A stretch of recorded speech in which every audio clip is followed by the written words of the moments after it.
AI is evolving fast. Are you ready? Meet AI at FlytBase, your weekly hub to learn, upskill, and stay ahead in AI world. Let's dive into today's session. Claude Code hacks every developer should know.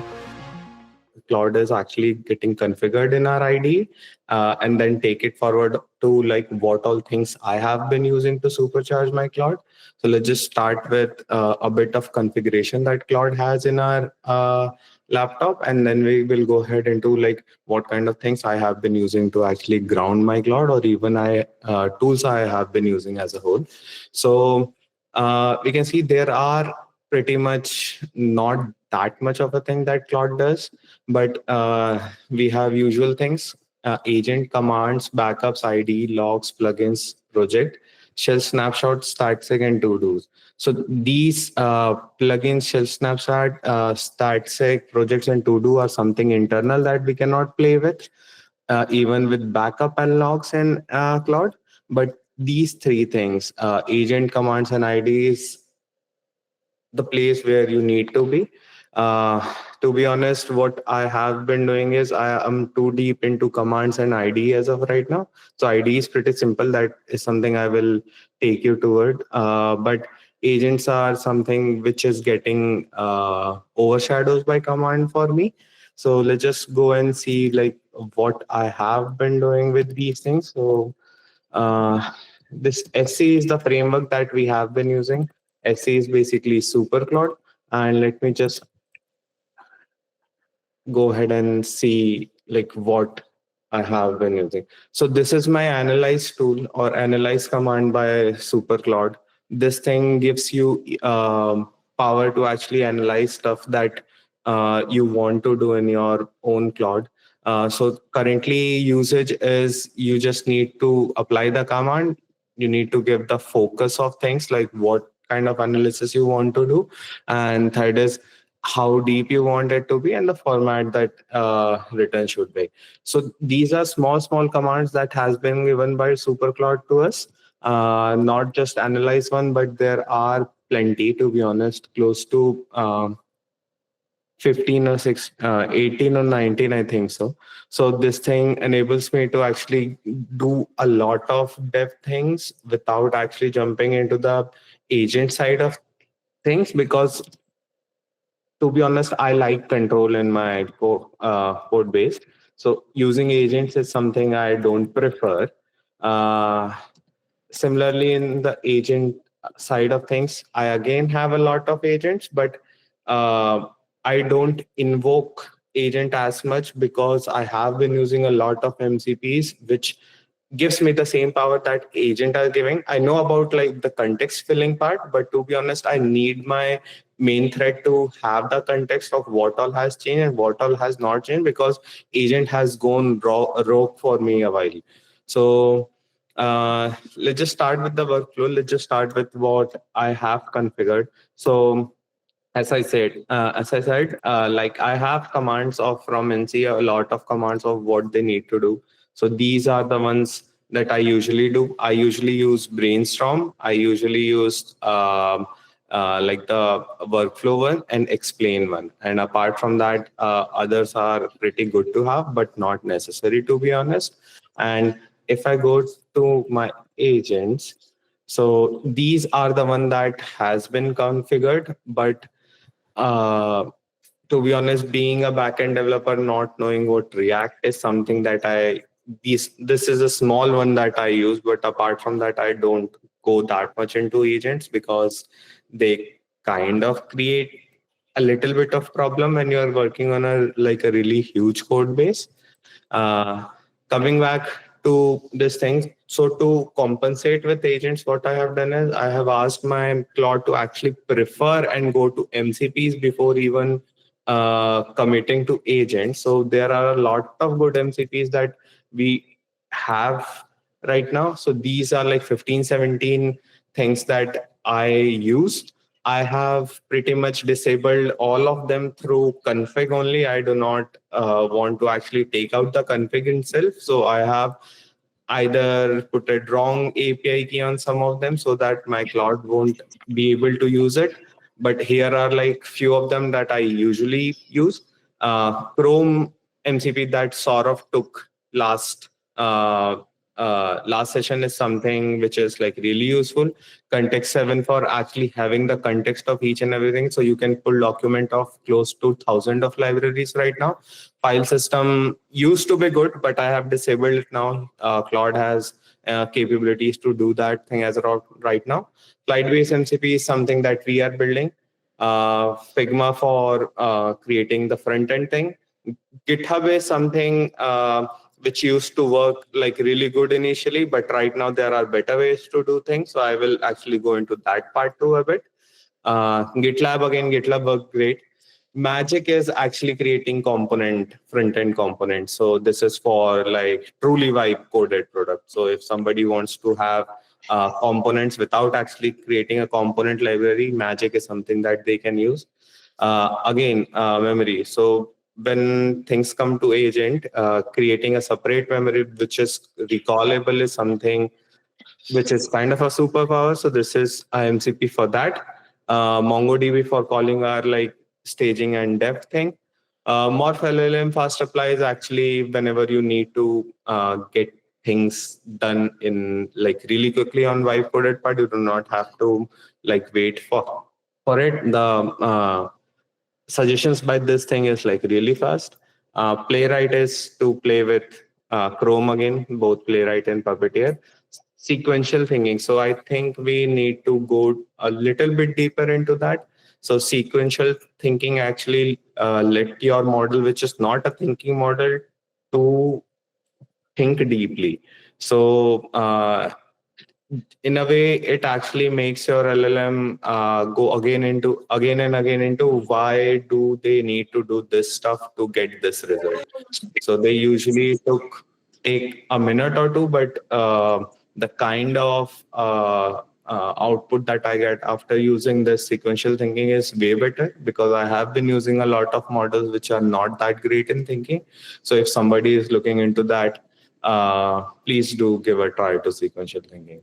Apart from that, Slack and Taskmaster AI, I have like abandoned Taskmaster as of right now, but this used to be really great. So there are like bit of stuff that I do, which I will take you toward.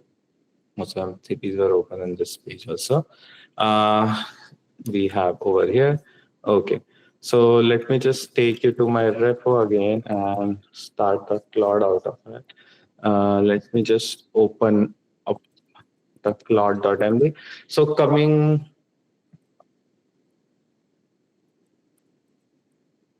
back to how we ground it. So everybody knows that we use a lot of docs. So to be honest, planning is something that I do a lot with.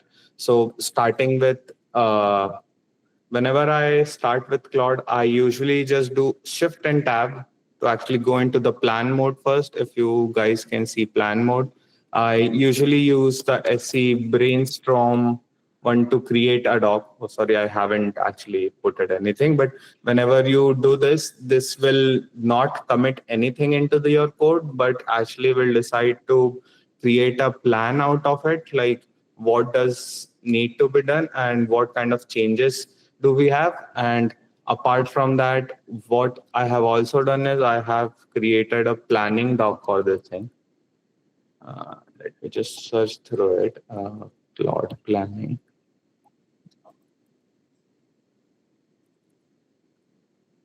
Okay, I will let you guys know when I get it. So that is inside doc. Sorry, I will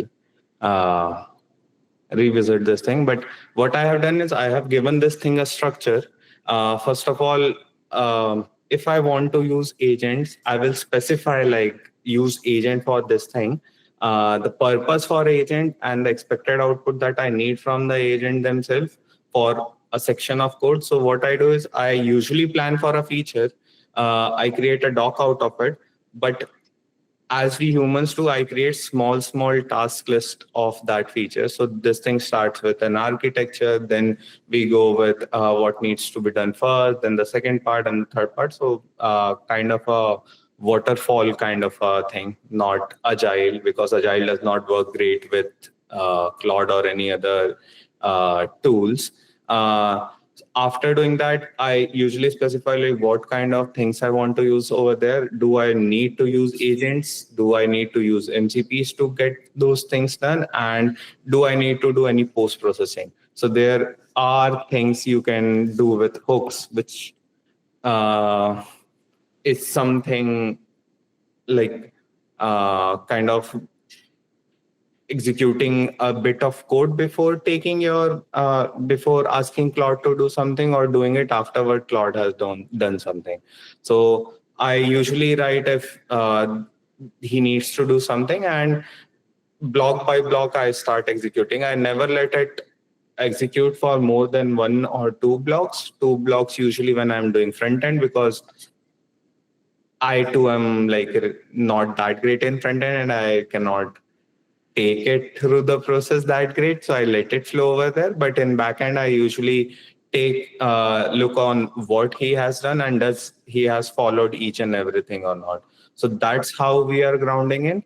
Uh, Taking it forward, one of the main thing that I have been using once thing has been like this has been introduced is the ID phase. So using ID, you can actually select which ID are you working in.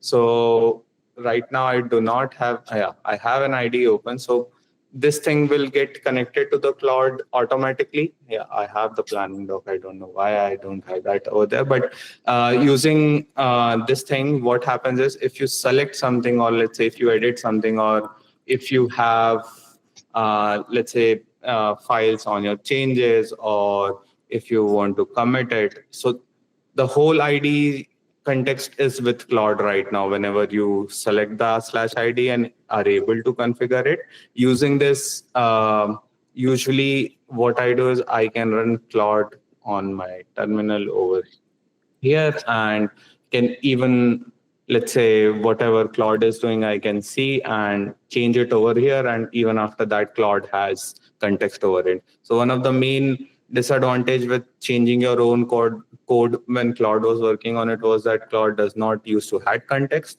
So that kind of situations are solved by ID. So let's just go to the terminal and go to, let's say, GitHub. Yeah.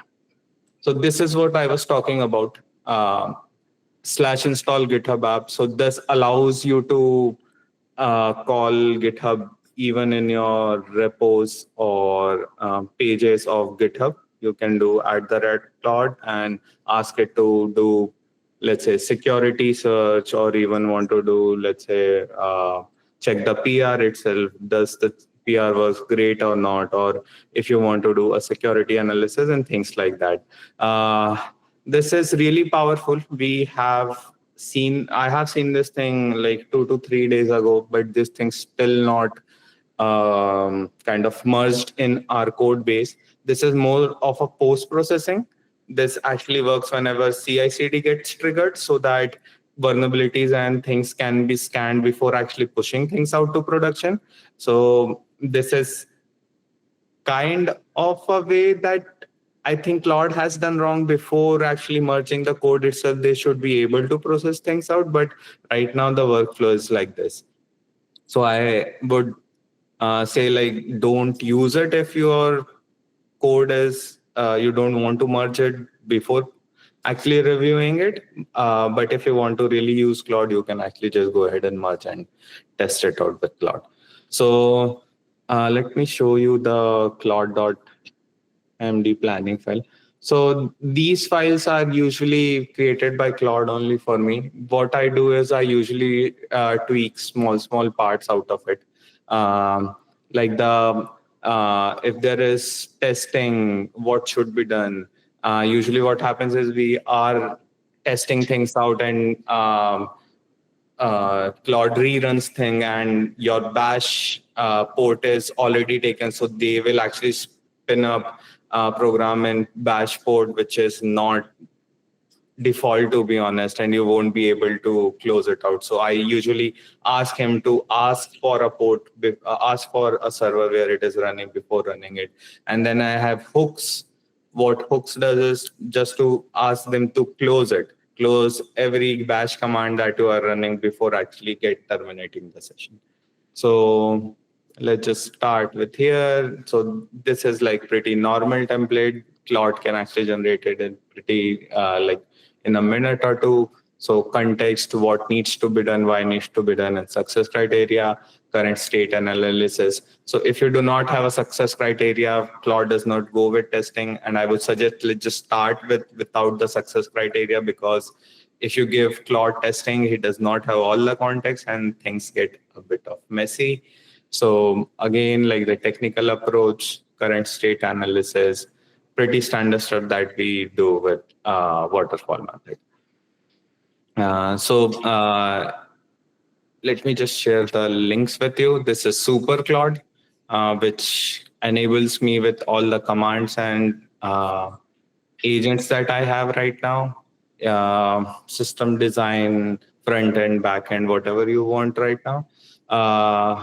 And apart from this is one more that we are trying to do, which is Claude Flow. So this is a fully automatic system which has a lot of kind of swarm capabilities. But whenever I see this over here, like the 87 tools, so it's like you have, like whenever you go to a supermarket and if you want to buy, let's say chocolate, and there are a lot of chocolate, and then you're confused like which one to get. So Claude, this happens with Claude. This happens with all of the AI systems. So just putting in a lot of MCP server will not work. And this will only make the hallucination go really, really big. Hallucinations would occur because even Claude would not know what to use. So I usually give this guy like, use this thing, use that thing, because to be honest, I'm actually trying to get my work done like really fast instead of just using Claude to see what it does, because that's more of a research part. I am more of a developer. So keep a thing about that. So maybe next time I will just test this thing out and share with you guys, but I will share the SuperCloud GitHub link in like the WhatsApp channel, so you guys can go through it. And I can even share like some of the docs if some guys want to go through it. So I think that's all from my side. Shruti, I think you can take over from here. Cool. Thanks, Abhay. We have a few questions. Not we take that.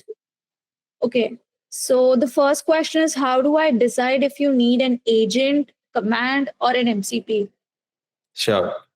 So great question, to be honest. This is something that I too have struggled a lot.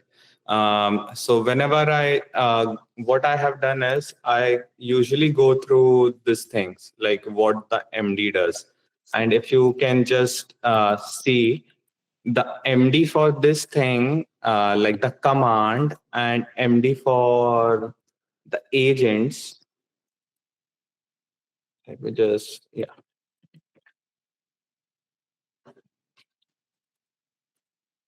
It's pretty same. It is something which is not a lot different, to be honest. When I use commands is when I need control and want that context to be in my main window. And I use agents whenever there is a small task which I know can be one-shotted. I do not give a really long task to an agent as of right now because I need that control. I need definitive outcomes from my cloud. So I do not go with a lot of agents as of right now because they work great, but they do a lot of stuff. When they do not have context, they create a lot of mess. So I do not go with agents when I want definitive answers. When I want one-shot answer that can be done like really quickly, I usually ask Claude to use agents. But usually I do go with slash commands. With MCPs, actually a little different. MCPs are more of kind of a knowledge base that I have. I use MCPs more of a knowledge base instead of actors. I do not use tool MCPs as much. I let Claude do that tooling thing. I use MCP to actually fetch things or even like send out messages and all, but do not change the code itself. So it's pretty easy over there. Even my commands and agents can use my MCPs whenever I need to send something out, or let's say fetch logs from front end. I just use this MCP to fetch this thing. I do not use any agent or command. So purpose of MCPs are totally different, but there is a intersection between commands and agent as of right now. Sure, I think that answers it. Yeah, that's good. The next question is, I see you have GitHub Copilot on your VS Code IDE. How do you use GitHub Copilot and Claude together, and for what part? Okay, so what I usually do is I do not even open the Copilot. That's the best thing you can do with the Copilot right now. What I do is I usually have 3 or 4 Claude running. Most of them are in planning mode. I do not switch them out of the planning mode, to be honest, until and unless I am able to do. So you just need to hit Shift and Tab. You will go to the planning mode, use whatever commands or agents you want to do. This will not commit anything into the code. So I usually, what I do is when I have to, so I think I did not say, like, I usually work with a lot of new things. I have to do a lot of exploration and stuff. So I leave this brainstorm or even some agents to figure things out for me. And I use one main kind of a window to do the code edits. With Copilot, what I do is I do not even open it. I usually use ID when I am actually debugging it out. I use the terminal inside of the VS Code itself so that I am able to give context really quickly. So initially, I used to love Windsurf when we were able to actually tell Windsurf like what code piece are we talking about. So this functionality is now in Claude, so it's working great, to be honest. So these are like the 2 different use cases I do with ID and the terminal. But to be honest, I do not even open up my Copilot as of right now. Okay, so now we have one more question. Thanks for all the tips. Can you demonstrate how you build feature on the backend using this setup? Let's assume a full API, perms, and database calls. Okay, so one of the main thing that I do is like I usually take out my planning doc. I do not commit it, so that might be a little difficult to show, but yeah. So we usually do this thing. I usually start with 2 kinds of docs over here. First is the planning doc on what needs to be done, the feature that we need to build. So there is a business doc why this API is needed, and second is the DTOs, like what needs to come in and what needs to go out, and flow for one API. One API. That's I usually do. I do not ask Claude to create more than one controller at a time, to be honest. I just go ahead and do controller by controller. So by controller, usually 2 to 3 APIs, and they have a similar flow. So I start with what should be the flow. So usually our code has everything. So where does this thing needs to pull the let's say middleware from, or what kind of middleware are we using? How the auth is taken care of. That context is already in some of these like docs that I have. So I put that in, then I take the, like, here is the auth services. So I usually just take help of this, how like auth is working. Now, when I go forward, I usually define the DTOs and the business logic that I need to use. And once things are done, I used to use Postman, but now it's like really easy for Claude to actually generate test scripts. So whenever I do not have to write test cases, I usually ask Claude to write test scripts so I can just run a Node.js script to test it out for me with the payload that I usually want. But I am actually really, really lazy in this testing stuff. So I just go ahead and test with scripts only. I do not use even Postman to test it out much. I ask Claude to actually just call this thing 5 different times with 5 different payloads, so that there is a little bit of coverage, but uh, that's usually what I do for testing in backend and planning it out. So that's my whole uh, kind of the flow for backend. Right? Yeah, I think you've pretty much answered the last question. Let's see. So Sandeep asked, how do you test the Claude generated code using Playwright MCP? Okay. Sandeep, to be honest, I'm not that big of a fan of like browser control as of right now with Claude. Uh, what happens is browser has a lot of context and even Claude can handle as of right now.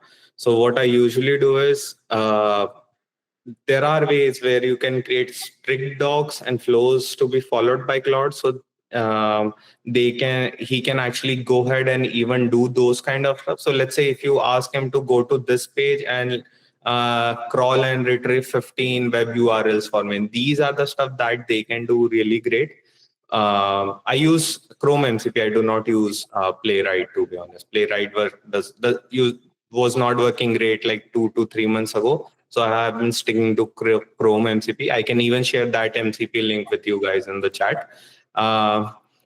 So these kind of stuff is done by Claude. But whenever you are, let's say, create something, Claude does not know the full experience of the dashboard. So that thing usually goes round and round during testing. So what I do is I ask these guys, this Claude, to actually use my session again and test small bits out of it. I do not ask him to actually traverse the whole code or even test the whole code base in one flow.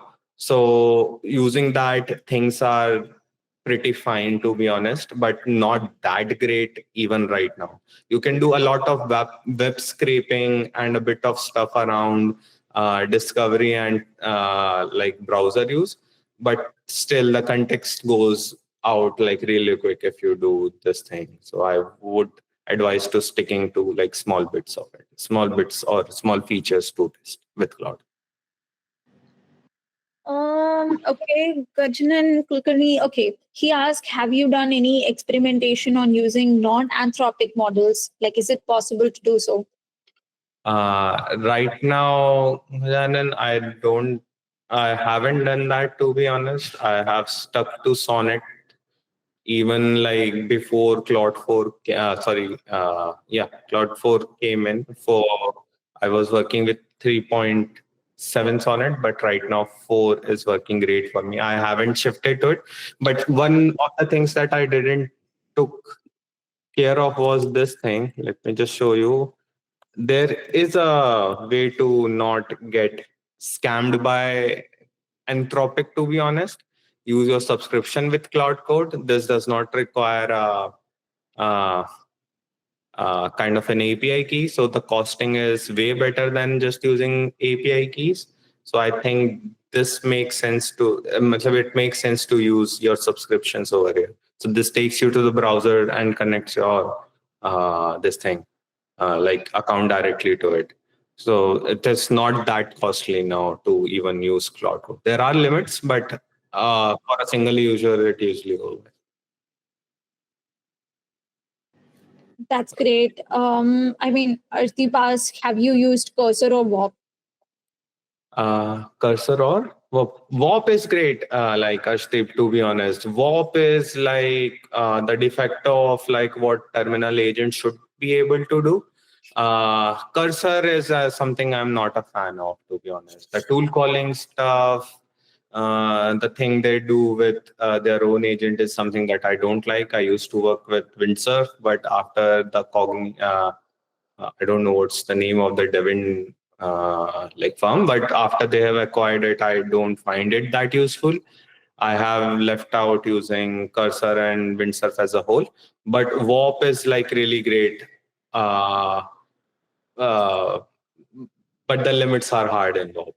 So if you are into DevOps or if you are into managing EC2s a lot, I would suggest to use WAP over Claude. the terminal experience and even the agentic flows with WAP are a lot easier to get done instead of Claude as of right. Do join our WhatsApp community where we'll be sharing more information about this session, and we'll be sharing the recordings as well.